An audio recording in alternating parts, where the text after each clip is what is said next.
Okay, in this short video, we'll discuss what the derivatives can tell us about the shape of a graph of a function. First, on which interval the function is increasing or decreasing. Now, let's look at the graph of a function f of x. As you can see that you can identify two critical points, CP1 and CP2. As we know that critical points are the points where the derivative equal to 0, and those can be either local maximum or local minimum of a function. So if we look at the interval from -infinity to CP1, you can see that the graph is decreasing. And if you pick a point and draw a tangent line, you can see that the tangent line has a downward trend, which means the slope of the tangent line is negative. Similarly, on the interval from CP2 to positive infinity, you have a downward trending, which means the graph is decreasing on this interval. And on the interval from CP1 to CP2, the graph is increasing. And if you draw a tangent line to any other point in this interval, the slope of the tangent line should be positive, which makes the derivative of any of the points in this interval is positive. As we learned, earlier that derivative or critical points are the points where the derivative equals to 0. So then the question is, without a graph of the function, can we use the derivatives to determine the intervals on which the graph is increasing or decreasing? The answer is yes. We can just make a table of values as followed. First, we come up with, the domain of the functions. In this case, the domain of these functions is from -infinity to positive infinity.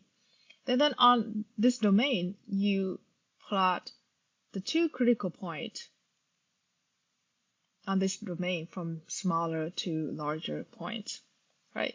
And these two critical points breaks the domain into three different intervals: -infinity to CP1, CP1 to CP2, and CP2 to positive infinity.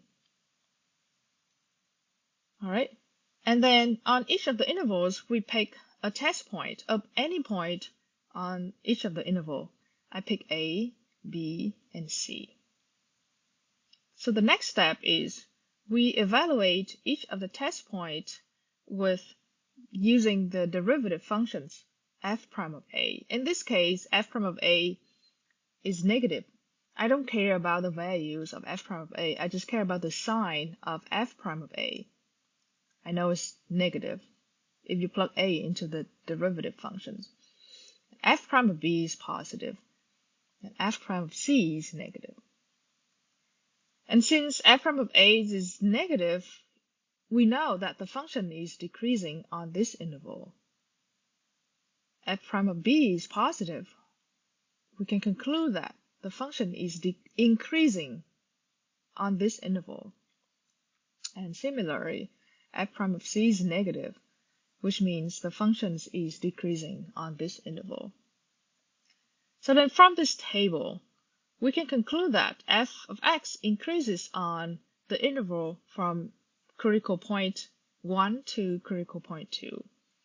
And f of x decreases on the interval from -infinity to critical point 1, union to the interval from critical point 2 to positive infinity. All right, so you can see that without, if you don't have a graph of a function, you can still use the first derivative in order to determine increasing and decreasing intervals.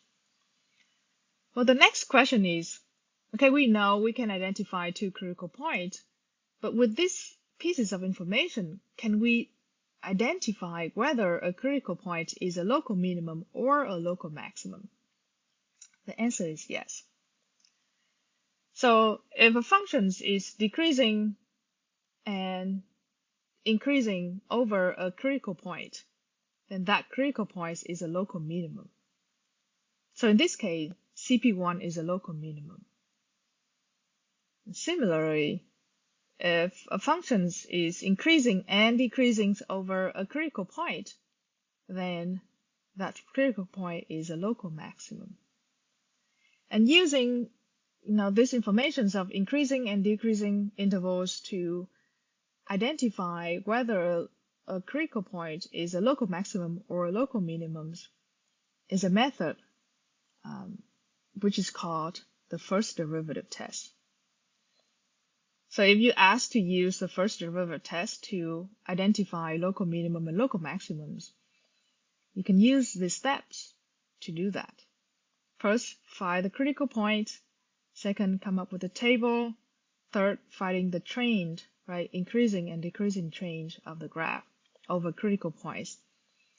And then conclude that a critical point is the local minimum when the function is decreases, then increases over that critical point. And a critical point is a local maximum if a function is increases and then decreases over that critical point.